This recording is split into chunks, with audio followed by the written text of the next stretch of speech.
So we're gonna go to the Blue Mountains and go elk hunting, which is like 6 miles up, straight up and down. Guys that are hunters or girls that are hunters, that's intense. You don't hike down. You go 2 steps this way, 2 steps this way. If you have a heavy backpack and you trip, you're not going to stop until a half a mile down. That's how steep it is. I mean, it's crazy steep. So this guy's taking me to his elk tent, and then we're going to go deer hunting at my high camp. You go in there with motorcycles. So 2 really extreme hunts. So we do the elk hunt first, and we get all the way to the bottom. We bust a freaking elk. And it's like, oh my God, that's 3 days getting that thing out of there. 6 miles up, 6 miles down. I mean, 2 steps up, you got 125 pounds on your back. I was in pretty good shape. He's in really good shape. So I don't know. We were probably halfway, 3/4 something. And man, I am just getting freaking tired. Or was that the second day? No, we made it up the first day. Okay, we went second day to get the second round.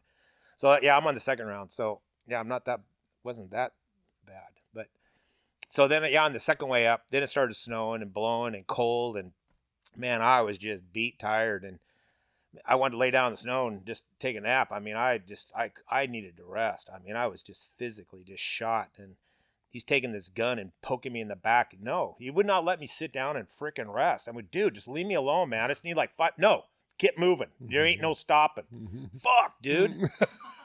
So, man, I just kept going and going. And, but that was like really good because after that hunt, Wait. Okay, I know. But then we kept going. Then all of a sudden, stupid ass Greg sees some freaking huge running down the mountainside.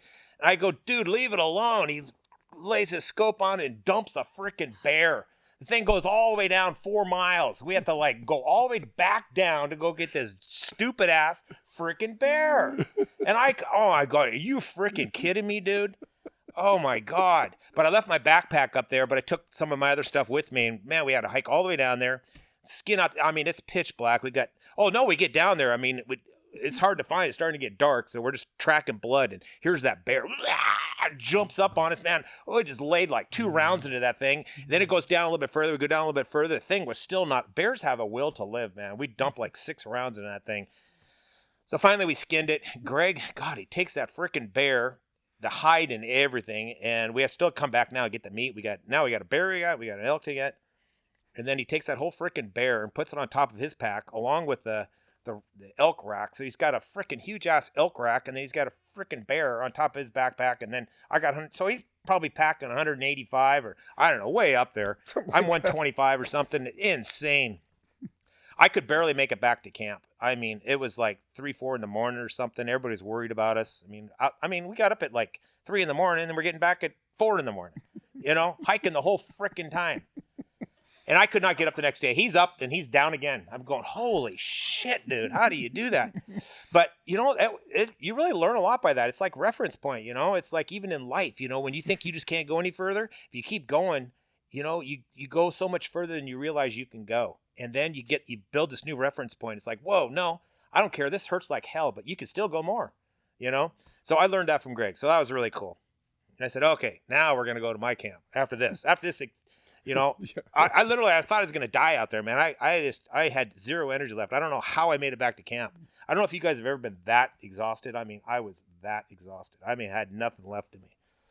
So now we're going to my place. My place is like 25 miles back in with motorcycles. He knows how to ride a motorcycle, but you got to be pretty good on a motorcycle. Not like you know how to ride a motorcycle. I mean, because you're going up deer trails and it's a pitch black, and we get up there, it starts snowing sideways. I mean, we've got like 6, 8 inches, 10 inches, 12 inches of snow. We're only halfway there, and Greg is not really skilled on a motorcycle. I mean, you get really tired if you can't keep your feet up on the pegs. You're going on little trails like this and sheer drop off. You got to keep your feet up, otherwise you get tired. He's trying to balance himself and use his legs all the way up. He's in really good shape, but halfway up, he's out of energy. He goes, dude, we got to stop. Well, you keep saying the camp is right around the corner. For like 5 miles, you said it's right around the corner. Well, I hadn't been there for like 2 or 3 years, and it's snowing. 25 miles into the woods. In the dark. But I was honest. I knew he was getting tired. So you do that. Remember you used to do that with your kids? Hey, just hang on. We're almost there. Pretty soon that, you're almost there. But man, I did that to him like, I don't know, 40 times. And he literally could not make it. He was just beat. And he got off his motorcycle. Goes, dude, I'm done. I can't go. And I swear, you know, I knew we were really close at this point. This was going on for, I don't know, 6 hours, you know, and it's brutal in the snow. And so I go, oh my God, well, I am not going to set up a camp here. I mean, it's blowing. It's like 40-mile-an-hour winds. I mean, snow sideways, freaking cold. And I'm just going, man, this is going to be brutal. I am not setting up a tent here. I mean, I always have a backup tent, but I have a camp up here that I built like, you know, 3 or 4 or 5 years ago. And I haven't been up there since. So I have no idea if the thing is still like standing. You know, it's out in the middle of nowhere. You just take logs and you put logs together and you use Visqueen. And I even brought in a wood stove a long time ago, put it on the back of a motorcycle. You know, takes all day to do it during the day. You do it in the summer. It's no big deal in the summer. So, and I'm starting to get a little bit nervous because I'm going, wow. You know, when you start getting in a situation where you have to leave somebody behind out in the middle of nowhere, you know, and I'm wondering, gosh, should I mark my trail? Is it snowing too hard? I might lose where he is.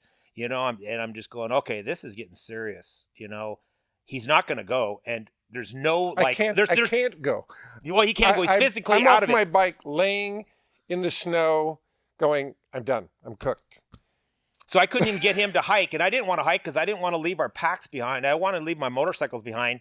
So I was in this moment. It's like, holy shit. Okay, so I'm going to really pay attention to the snow. I'm going to pay attention to my motorcycle tracks. And if it starts snowing really hard and I can't see my tracks, then I'm going to stop. I'm going to go mark my trail, mark where Greg is, and I'm going to go try and find this camp. You know, it's like one of those moments. I mean, really tough decision. And so I took off. And then when you're nervous like this, you start second guessing yourself. You know, God, don't second guess yourself. You know, so I caught myself doing that. I said, no, go with your intuition. Go. It's all white and everything's snowing. And I'm just going, okay, God, I think it's here. I took a right, headed deep into the woods. You know, it's right off the trails. And I saw another tree and go, God, I think it's there. I think it's there. And fuck, I pull like right frickin' to it. The thing is standing absolutely perfect. Has a door and a hinge. Open it up. I'm going, oh my God, the wood stove's in there. I still have my wood in there. I saw a can of beans. I go, yes. I mean, that is, if you don't believe in God, you know, right there. Heaven.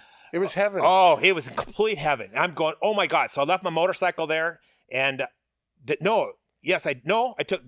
dropped off my backpack and I drove my motorcycle back down to Greg. I go, Greg, I found the place. He put me on his motorcycle. I just remember grabbing him like this, and he rode me up, took me right to the doorstep, helped me walk in and set me on this bunk, and said, if you can, get a fire going. But he knew I was in there and okay. And then he took off. Go get the rest of the gear. Go hike to get my bike and my gear and brought it up. And by the time I mean, I was like in a coma, but I got a little fire going because, I mean, dry wood and paper and matches. I mean, hell, it was all right there. Who couldn't have got a fire? But isn't that crazy? That was unbelievable. Yeah. And I was exhausted and I was cold. And then you actually did you get the fire going? You got the fire going. Yep. We saw that can of beans. God, we put that can of beans in there, sort of warming it up. And then you start kind of unthawing and took like we didn't even say nothing to each other for like a half an hour. Then you start warming up a little bit. In 45 minutes, you start moving and it's like, holy shit, dude, this is crazy, you know? And meanwhile, you know, he snapped his fucking gun in half. The gun that we're up there to go to shoot a deer. He snapped it in half. Flipping my bike, it's in a scabbard and it snapped the stock right off of it.